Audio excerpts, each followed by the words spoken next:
Τα βάθη της καρδιάς μου όλες και όλες εσάς που δώσατε έναν σπουδαίο αγώνα. Θέλω να συγχαρώ τη Ρένα Τιδούρου και το επιτελείο της, διότι κατέγραψε μια ιστορική νίκη. Μια ιστορική νίκη για την περιφέρεια της Αττικής, τη μεγαλύτερη περιφέρεια της χώρας, που συνδυάζεται με ένα ιστορικό αποτέλεσμα. Για πρώτη φορά στη χώρα μας, σε αυτή την μεγάλη και μακρά ιστορία των αγώνων, που η αριστερά ήταν πάντοτε στην πρώτη γραμμή των αγώνων, για πρώτη φορά με την ψήφο του λαού μας κερδίζει μια εκλογική αναμέτρηση σε εθνικό επίπεδο. Και ο λαός μας στέλνει ένα ισχυρό μήνυμα. Ένα ισχυρό μήνυμα σε όλη την Ευρώπη. Σε όλη την Ευρώπη να ακουστεί καλά, και ακούστηκε καλά. Και το μήνυμα είναι ότι αυτός ο λαός δεν βολεύεται με λιγότερο ήλιο, αυτός ο λαός δεν βολεύεται με λιγότερη αξιοπρέπεια, αυτός ο λαός δεν βολεύεται παρά μονάχα με δικαιοσύνη, αξιοπρέπεια, προκοπή,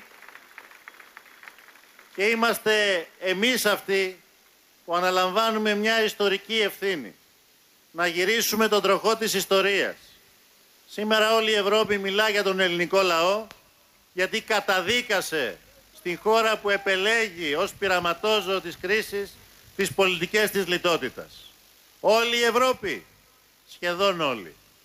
Υπάρχει ένα μικρό της κομμάτι στο Μέγαρο Μαξίμου και στους τηλεοπτικούς σταθμούς που κάνει πως δεν κατάλαβε σήμερα τι έγινε στη χώρα, μια ιστορική νίκη, κάνουν πως δεν την κατάλαβαν. Εμείς όμως θα επιμείνουμε. Θα επιμείνουμε διότι γνωρίζουμε. Δεν ήμασταν αδαείς να πιστεύουμε, όποιο κι αν ήταν το μέγεθος αυτής της καθαρής νίκης, ότι θα φεύγαν από μόνοι τους.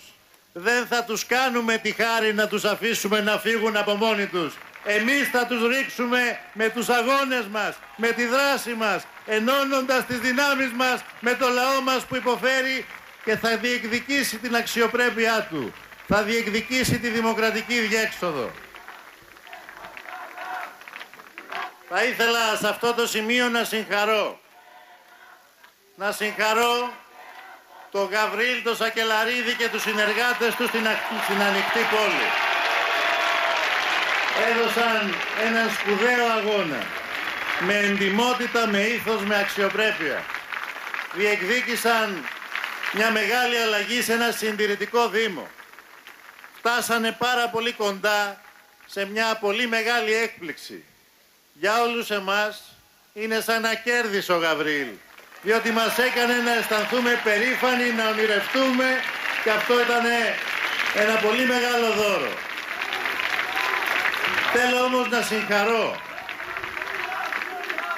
να συγχαρώ και τους νέους δημάρχους που εκλέχθηκαν σήμερα με τα ψηφοδέλτια της ριζοσπαστικής αριστεράς σε όλη την Ελλάδα και ιδιαίτερα σε μια σειρά από μεγάλους δήμους.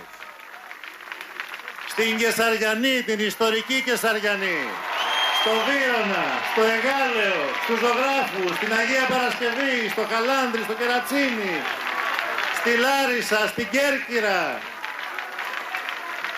σε μια σειρά από ιστορικούς δήμους. Αλλάζει το χρώμα του χάρτη της τοπικής αυτοδιοίκησης. Κάποιοι την προηγούμενη εβδομάδα βιάστηκαν. Σήμερα είναι υποχρεωμένοι να παραδεχθούν. Ο ΣΥΡΙΖΑ δεν είναι ένας διάτων αστέρας. Ο ΣΥΡΙΖΑ δεν είναι ένα φυσικό φαινόμενο.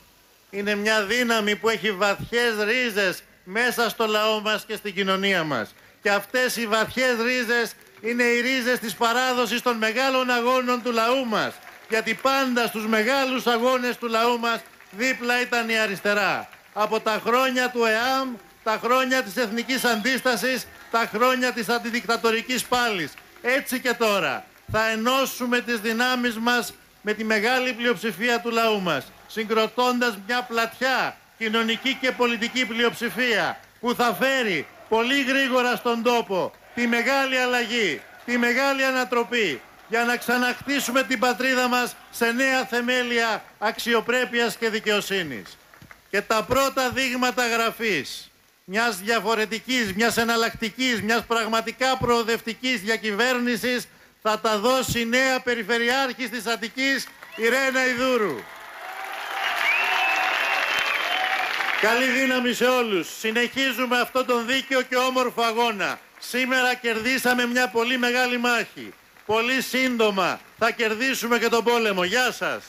Σήμερα ας χαρούμε, ας πανηγυρίσουμε. Από αύριο όλοι μαζί στον αγώνα για τη συγκρότηση μιας πλατιάς λαϊκής ενότητας. Γεια σας. Έχω μια απορία. Ναι.